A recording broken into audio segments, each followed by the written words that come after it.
Hi guys, कैसे हो आप सब। देखिए, आपने हमारी पिछली वीडियो पे कितना प्यार दिया, तो हमसे रुका नहीं गया, तो हम फिर से आ गए हैं मसूरी। तो हम मसूरी चले। आज है वीकेंड का समय और था तो बारिश का मौसम। मुझे तो ऐसा कुछ नहीं दिखा अभी तक। बारिश और धूप दोनों ही मिलेगी, वो मुझे डेफिनेटली पता है। अभी तो धूप ही है और बरसात भी अब ख़त्म ही होने वाली है ऑलमोस्ट। तो हम सुबह सुबह जल्दी निकल गए और आते आते हमें दिख गया एक कैफ़े और यहाँ के मैगी तो बहुत अच्छी होती है। तो अभी हमने मैगी का ऑर्डर दे दिया है। अब मैगी आएगी तो हम आपको मैगी दिखाएंगे। अब हम आगे आपको दिखाएंगे मसूरी में एक जगह जिसका नाम है जॉर्ज एवरेस्ट, जो कि मैंने भी नहीं देखा आज तक। मसूरी में इतनी बार आ चुकी हूँ बट जॉर्ज एवरेस्ट एक बार भी नहीं गई। तो चलो, आज हम आपको जॉर्ज एवरेस्ट दिखाएंगे और आगे अभी हम मैगी खाएंगे और आपको जॉर्ज एवरेस्ट दिखाएंगे। देखिए दोस्तों, हमारी पहाड़ों वाली मैगी तो आ गई और देखकर मुंह में आ जाता है पानी। पहाड़ों वाली मैगी, वेजिटेबल वाली, वाह, इसका अलग ही मज़ा है। बिल्कुल बहुत मज़ा आता है। तो चलिए हम मैगी खाते हैं और आपको आगे लेकर चलते हैं। अब हम निकल चुके थे मैगी खाने के बाद जॉर्ज एवरेस्ट की ओर। इतने सुंदर पहाड़ और इतना सुहावना मौसम। देहरादून से ऊपर जाते ही जब आप मसूरी की तरफ चलोगे, आपको दिखाई देंगे छोटे छोटे से झरने। और जैसे ही हम थोड़ा और आगे चलेंगे, हमें देखने के लिए मिलेगा एक बहुत ही बड़ा झरना। पर दोस्तों, एक चीज़ का ध्यान रखें, ये सिर्फ आपको रेनी सीजन में देखने के लिए मिलते हैं, बिकॉज ये बरसाती नाले या फिर बरसाती झरने आप इनको बोल सकते हैं। तो रेनी सीजन के अपने प्रोज एंड कॉन्स हैं, जहाँ पर आपको इतने सारे झरने देखने के लिए मिलते हैं, साथ ही में आपको बहुत जगहों पे लैंडस्लाइड देखने को भी मिलती है। थोड़ा सा और आगे चलने पर हमें फिर से दिखाई दिया एक और नया केम्प्टी फॉल। और आप यकीन नहीं मानिएगा, यहाँ पर लोग नहा भी रहे थे जैसे कि ये असली में केम्प्टी फॉल हो। और ये जो रास्ता है, अगर आप देख पा रहे हैं, तो देहरादून से मसूरी जाते हुए एक चौक पड़ता है और उस चौक से आपको लेफ्ट लेना है। तो लगभग मसूरी से 10 किलोमीटर पहले ही आपको इस चौक से लेफ्ट लेना है और लेफ्ट लेकर के सीधा आपको जाना है अपने डेस्टिनेशन की ओर।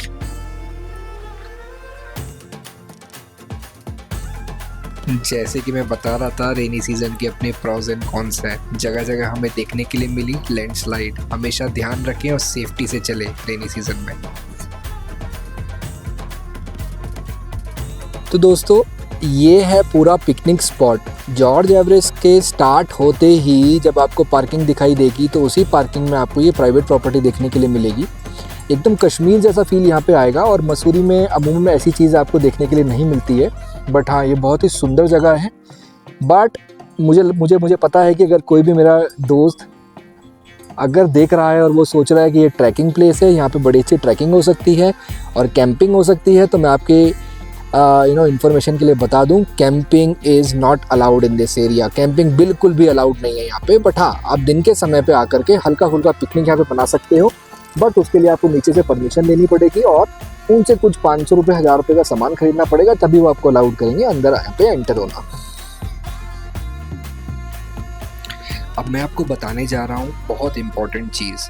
जैसे ही जॉर्ज एवरेस्ट की शुरुआत होगी, आपको यहाँ पे देखने के लिए मिलेगी काफ़ी बड़ी पार्किंग।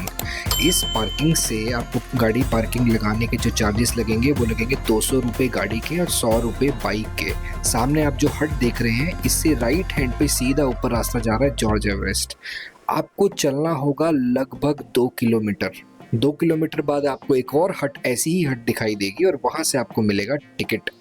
पहले क्या होता था कि यहाँ से एक गाड़ी चलती थी, जैसे कि सामने एक सफ़ेद रंग की गाड़ी भी खड़ी है, और वो 100 रुपये चार्ज लेकर के आपको लगभग 2 किलोमीटर ऊपर छोड़ती थी। बट आज हो सकता है कि इनका अच्छा मूड हो, इन्होंने ये फाटक खोला हुआ है और हमारी बाइक सीधा डुक डुक डुक डुक करते हुए उस 2 किलोमीटर दूर उस छोटे से हट में जाकर के रुकती है। हम वहाँ से टिकट खरीदते हैं और आगे निकल पड़ते हैं जॉर्ज एवरेस्ट की ओर। आपको ध्यान ये रखना है कि 2 किलोमीटर बाद जो हट मिलेगी जहाँ से आप टिकट लेंगे, उसके बाद हार्डली 200 मीटर की दूरी पे आपको जॉर्ज एवरेस्ट का पार्क मिल जाएगा। यही वो रास्ता है जिस 2 किलोमीटर की बात मैंने अभी की है। ये हमने पार किया बुलेट से। ऊपर जाकर के एक छोटी सी पार्किंग अवेलेबल है, उसमें हमने चार्ज दिए 30 रुपये। गाड़ी भी जा सकती है। ऊपर एक रिजॉर्ट है, वहाँ छोटी सी पार्किंग है जहाँ 10-15 गाड़ी खड़ी हो सकती है। वो आपको फ्री पार्किंग देगा अगर आप वहाँ पे 500,000 का खाना खाएंगे। बने रहे हमारे वीडियो में, हम दिखाएंगे वो रिजॉर्ट भी और उसके बारे में इंफॉर्मेशन भी। दोस्तों अब हम पहुंच चुके हैं जॉर्ज एवरेस्ट में। ऊपर से आए हैं हम बाइक से। जब हम पहली बार आए थे तब तो आए थे हम पैदल। इतनी थकान हो गई थी बस पूछो ना। तो दोस्तों अगर आप मेरे पीछे देख रहे हो तो ये एवरेस्ट बेस कैंप। पार्किंग में नीचे गाड़ी लगाने के बाद लगभग 2-2.5 किलोमीटर अगर आप ऊपर पैदल चलोगे तो आपको ये एवरेस्ट बेस कैंप देखने के लिए मिलेगा। यहाँ पे पार्किंग फैसिलिटी अवेलेबल है। तो या तो गाड़ी आप बिल्कुल नीचे लगा करके ये 2 किलोमीटर पैदल और आगे आधा किलोमीटर पैदल ऐसा कर सकते हो, या फिर एक अच्छा तरीका है, एवरेस्ट बेस कैंप में आप आइए, यहाँ पे आप रूम भी ले सकते हैं और उसके अलावा यहाँ पे अगर आप खाना पीना खाते हैं, लंच या डिनर वगैरह करते हैं तो आपको पार्किंग फ्री मिल जाएगी कुछ देर के लिए, कुछ घंटों के लिए, और उस दौरान आप ऊपर जा कर के घूम सकते हैं। तो ये एक बड़ा अच्छा ऑप्शन है। मैं लिंक में आपको डिस्क्रिप्शन में लिंक डाल दूंगा। एवरेस्ट बेस कैंप की रिजॉर्ट के रूम्स वगैरह के क्या प्राइसेस हैं वो सारी डिटेल्स आपको नीचे देखने के लिए मिल जाएंगी। बने रहिए हमारे ब्लॉग में। बाइक हमारी वहीं रुकवा दी गई है, पार्किंग वहीं पर है, टिकट काउंटर भी वहीं पर है। 200 रुपये लिए हैं एक जनों के, हम दोनों के 400 और स्टूडेंट के हैं 50 रुपीज़।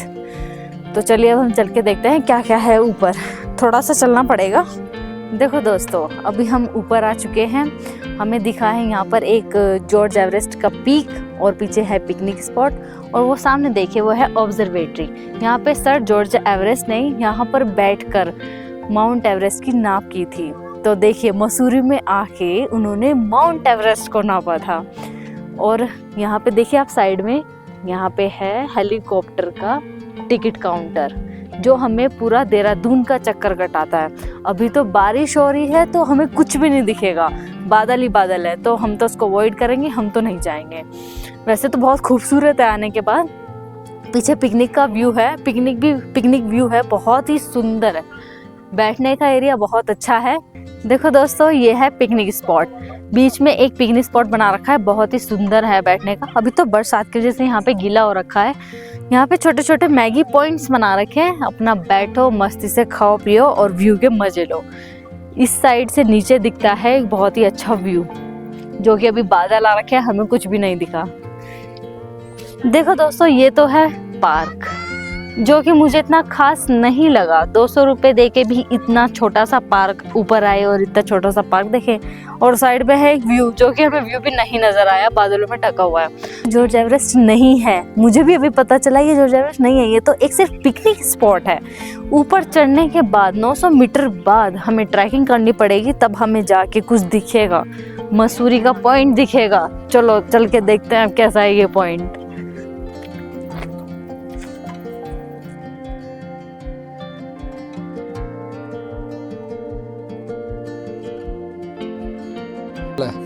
इतनी सारी सीढ़ियाँ चढ़नी पड़ी थी, ये तो आज ही पता चला था कि यहाँ पे इतनी सारी सीढ़ियाँ भी बनाई हुई हैं। ओफो, धीरे धीरे मेरी सीढ़ी चढ़ना कायम है, धीरे धीरे ही सही।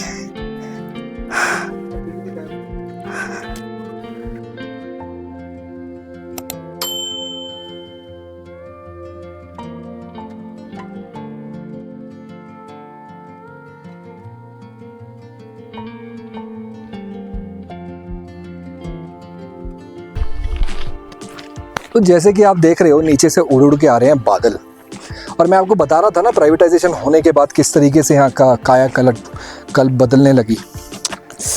तो देखिए ये पत्थर अब यहाँ पे इस तरीके से बिछा दिए हैं, जो पहले नहीं हुआ करते थे, पूरी कच्चा रास्ता था। और यहाँ पे जानवर भी आते हैं क्या? जानवर क्यों नहीं आएंगे, जंगल का रास्ता है, जानवर तो पक्का आएंगे। रात को आते हैं? रात को आते हैं, दिन में भी आते हैं। कितना डरावना होगा ना रात को ये सब। इतनी ऊपर आने के बाद हमें एक छोटा सा कैफे दिखा है, जल्दी आइए पास में दिखाती हूँ। इतनी ऊपर चढ़ने के बाद भी कैफे, मुझे बिल्कुल भी यकीन नहीं था ये होगा यहाँ पर।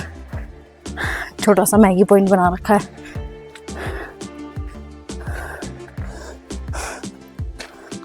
तो दोस्तों जैसे कि आपको पता है मसूरी चूना पत्थर के पहाड़ों से जाना जाता है। अगर आप मेरे पीछे देख रहे हैं बादल छट चुके हैं, नीचे देखिए। शायद कैमरा उतनी जस्टिफिकेशन ना कर पाए और हमारा ड्रोन नीचे ही रख लिया गया है क्योंकि ये पूरा नो ड्रोन एरिया है, यहाँ पे हेलीकॉप्टर फ्लाई करता है। नीचे अगर आप देखेंगे तो आपको स्टेप्स दिखाई देंगी, वो सारी चूना पत्थर है। और कुछ भूखे भेड़िए थे, मैं नहीं किसी का नाम लूँगा, कुछ प्राइवेट लोग भी थे और कुछ उस समय के नेता भी थे, जिन्होंने यहाँ पे छोटे छोटे बम लगाए, डायनामाइट्स लगाए, इसको उड़ा करके कोशिश किया कि यहाँ से जो अव्वल क्वालिटी का मार्बल निकलता है, सैंडस्टोन निकलता है, लाइमस्टोन निकलता है, उसको निकाला जाए। बट वो ये चीज़ भूल चुके थे कि हिमालयाज़ बहुत ही रिसेंटली मेड माउंटेन्स हैं एज़ कम्पेयर टू एप्स और एंडीज़, जो कि यूएस और यूके में आपको देखने के लिए मिलते हैं। यहाँ पे अगर आप ज़रा सी भी छेड़खानी करते हैं, बहुत भुरभुरी यहाँ की मिट्टी है, भुरभुरी मिट्टी नीचे गिरती है। नीचे गिरने से सारा जो इकोसिस्टम है, चाहे वो प्लेन एरिया का हो, चाहे ऊपर मसूरी धनोल्टी का हो, वो पूरा इकोसिस्टम हिल जाता है। अब कुछ सालों से देखा जा रहा है कि डायनामाइट उतने ज़्यादा नहीं लगाए जा रहे हैं, अब अलाउड नहीं है यहाँ पे लगाने। पर देहरादून में सहजरा रोड और भी कुछ प्लेसेस हैं जहाँ पे ये सब चीज़ें आपको आज भी देखने के लिए मिलेंगी। और ऑब्वियसली कुछ गवर्नमेंट के लोग, कुछ प्राइवेट के लोग और कुछ भूखे भेड़िए अभी भी उसमें शामिल हैं। तो बने रहे हमारे ब्लॉग में इसी तरीके से। हम आपको आगे चल के दिखाते हैं जॉर्ज एवरेस्ट की पीक।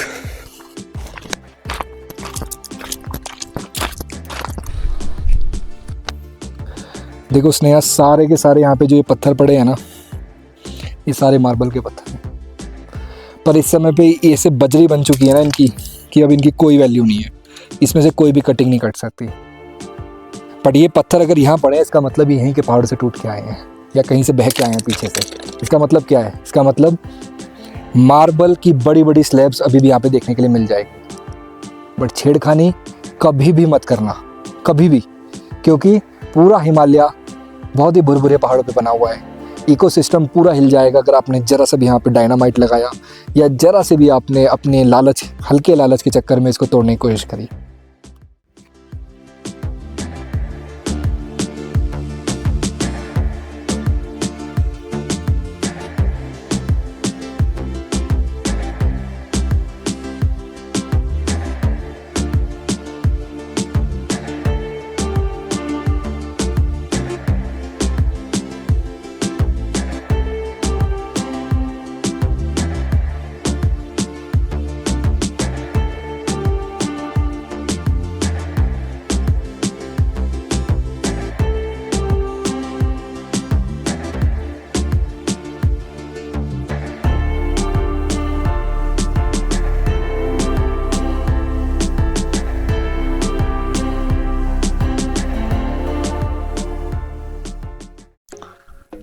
और अब हम आ चुके हैं जॉर्ज एवरेस्ट की हाईएस्ट पीक पे। आपको जो पूरा नज़ारा देखने के लिए मिल रहा है, ये पूरा का पूरा मसूरी का बैक साइड एरिया है। सामने आप देखेंगे बादल किस तरीके से उड़ के आ रहे हैं, और वो नीचे आपको देखने के लिए मिलेगी रोड। बहुत ही खूबसूरत नज़ारा यहाँ से। ये हाईएस्ट पीक है इस रीजन की। और स्नेहा भी अब पहुँच चुकी है, धीरे धीरे धीरे धीरे करते करते ऊपर स्नेहा पहुँच चुकी है।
तो दोस्तों ये जर्नी तो हमने कर दिया कंप्लीट, हमारा ट्रैक हुआ ये पूरा।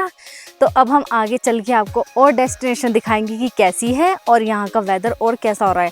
बाकी सब तो ठीक है, लेकिन यहाँ का जो ठंडक थी वो थोड़ी ठीक ठीक थी, धूप भी थी, थोड़ी गर्माहट भी थी। तो चलिए अब हम आगे चल के देखते हैं और खाना खाते हैं, भूख लगी है बहुत तेज़, नीचे उतर के चलते हैं। तो तब तक के लिए आप हमारे चैनल को सब्सक्राइब करें, कमेंट करके ज़रूर बताना आपको कैसा लगा। तब तक के लिए बाय बाय।